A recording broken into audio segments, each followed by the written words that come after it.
Ассаляму алейкум. Өте оңай және құрамы ең қарапайым пирогты жасап көрсететін боламын. Тоңазытқышыңыздан күнделікті табылатын қарапайым заттардан тұрады.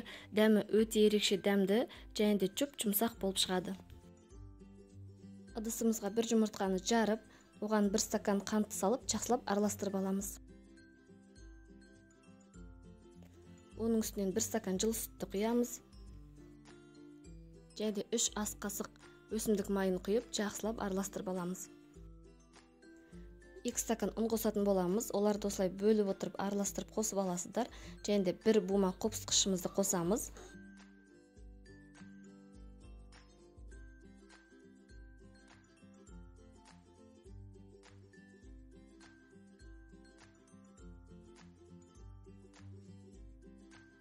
Ешқандай түйіршік қалмайтындай осылай жақсылап араластырып алуымыз керек. Ешқандай миксерді қажет етпейді. Біздің массамыз дайын. Осындай қоймалжың масса болу керек. Формамызға пергамент қағазын төсеп майлап аламыз.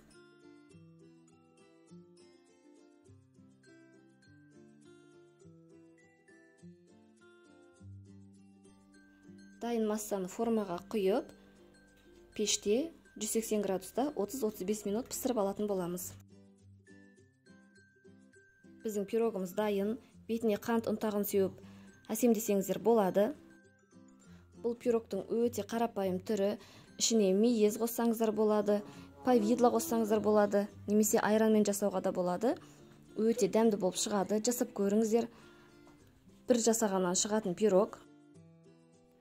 Видеом ұнаған болса лайк басып каналға тіркеле кетіңіз. Сіздермен болған Хан қызы Кермай. Назарларыңызға көп рахмет.